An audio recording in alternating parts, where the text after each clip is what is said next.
Hello, hello, hello. We're back. I'm back. Just about. I say just about because, frankly, as outwardly confident as that might seem, I sound like a robot there, like I was buffering. As outwardly confident as I might seem, there's still a level of fear when coming onto the internet and saying things that may come under some level of scrutiny. But you know, my whole kind of ethos is about doing your thing, staying in your lane, and not worrying about what other people think. So in that vein, I'm here and I'm back.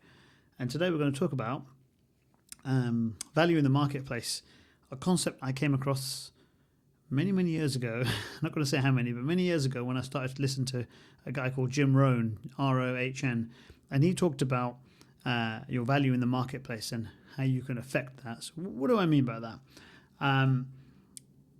We all have this notion that we're worth, like we start our first job, we're worth X amount. Say it's just an arbitrary figure, £10 an hour. And then we kind of have it in our life that we're going to progress upwards from there, generally, hopefully, just above inflation. And for anyone else, anything above that is a bit of a bonus. And Jim Rohn talks about how, like, he gives this example of like talking to somebody and asking them, is there somebody in your company that gets paid, £15 an hour? Is there somebody in your company that gets paid £20 an hour? Is there somebody in your company that gets paid £200 an hour? So it's not about, the company doesn't. The guy's response was, well, that's what the company pays. And he said, that's not what the company pays. That's what the company pays you. And it's a very interesting way to look at that. I say company, but let's just call it, the market, the free market, if you will. We are sometimes so restrictive with our own thoughts, and how you get paid more in the big bad world is through delivering a level of value. You're either going to fix somebody's problem, or you're going to find somebody a solution, provide a service. And these are all kind of how it's governed by is if you've got a certain skill, the more people that have your skill, the less you're going to get paid for that skill. But the less people have that skill, the more you're going to get paid for that skill. That's in very broad kind of basic terms. So I've gone about my life, certainly in my later life, thinking to myself, well, I've got this goal to get to, and I don't know how to do this, that. So I've got to learn new skills. When we started our TV business, there was a time when we were practically giving away work because we were being asked to do things that were beyond our capability. And it got to a point where we just thought to ourselves, this is stupid, really. We need to learn how to be better.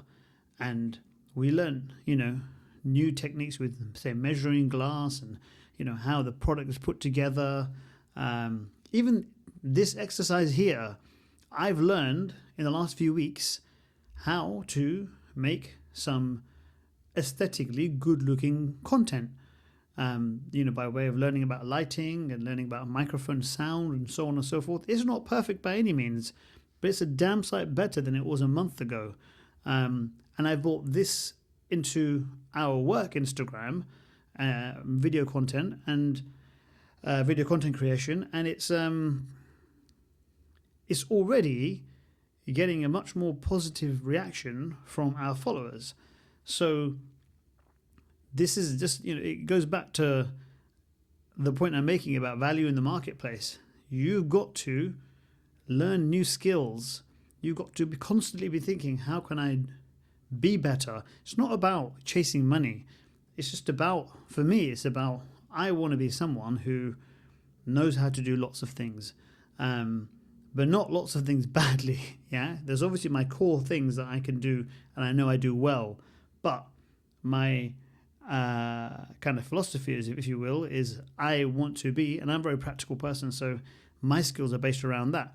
Some people's skills may be based around, numbers and analyzing and so on and so forth. But whatever it is for you, look to improve and really, really become the best you can be in a certain area.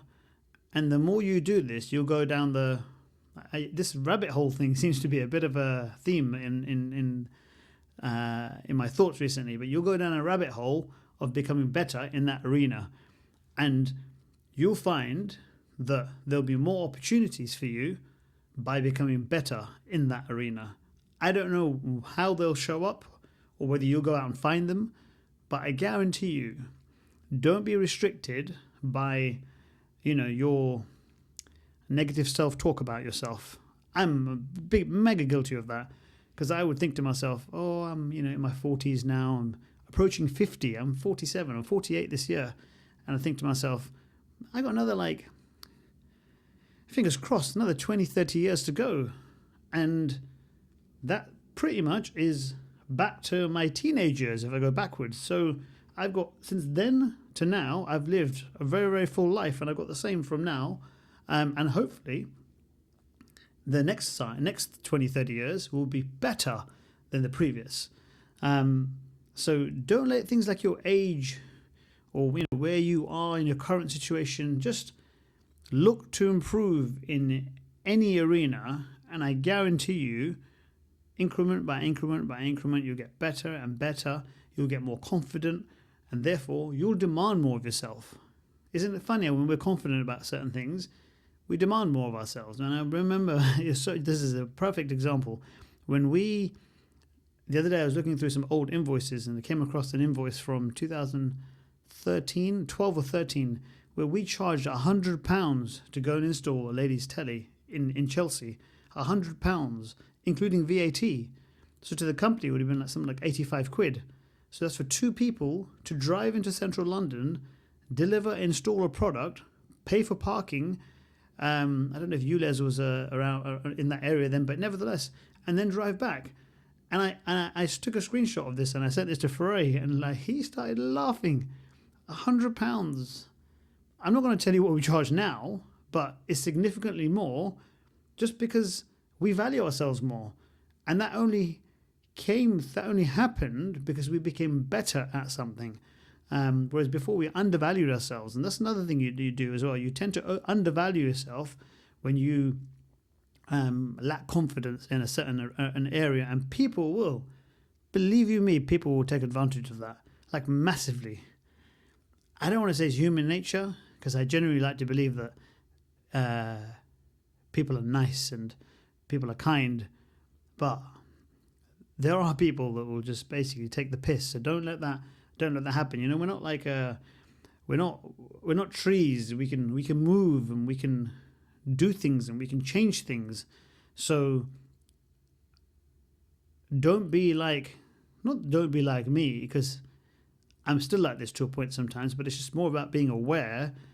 Don't ever think that you can't get from A to B, or you have to carry on doing what you're doing. You can always change things, and you change things by learning new skills. I'll give you another example. My sister-in-law started a eBay business. She had no skills in that. She was an accountant. She worked for Disney, no skills in eBay business. And her and her sister started this business part-time. Now they employ 3 or 4 staff. They own a warehouse, and all sorts of great things have happened for them because they've learned new skills. And the skills they also, this learning skills doesn't stop, especially when you're working for yourself, because you just demand more and more of yourself, not to the point where your life you become consumed with your work. That's not what it's about. But it's just about making the most of the time we have here. We're here anyway. You're going to go to work anyway. You're going to do these things anyway. So why not do it and live more to your potential and get more out of it?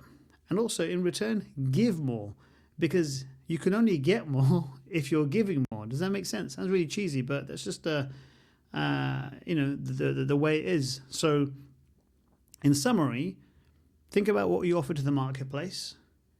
Think about what you'd like to offer to the marketplace. What else can you offer to the marketplace? Think about whether the thing you want to offer to the marketplace, there's other people doing it. That's another thing as well. You cannot think because someone else is doing it. The world doesn't work like that. There are tons of people on YouTube giving advice.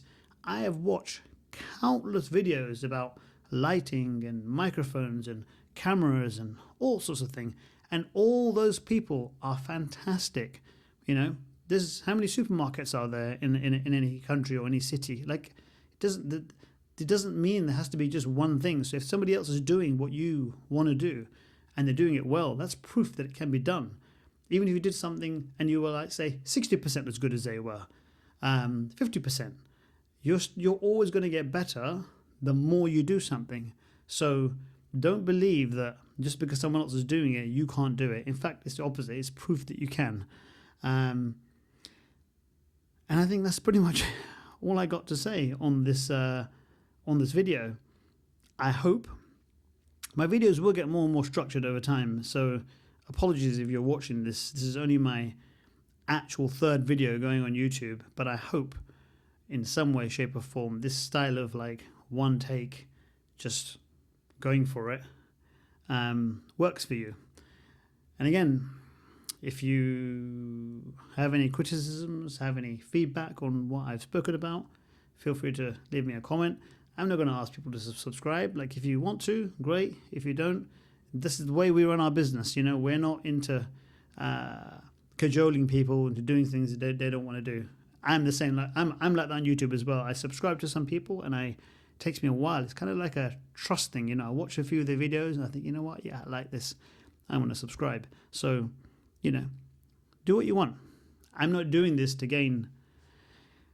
I'm just doing this to improve my own creative skills, because I love making videos, and I really can't wait for my trip to India, where I can start to implement some of what I've learned. New skills there, see, still relevant to the video. But yeah, I'm going to shut up now. So I will say thank you very much for watching. I appreciate it from the bottom of my heart. If you've taken the time to watch this and if you've got this far. So yeah, thank you for watching, and we'll see you in the next video. Ciao for now.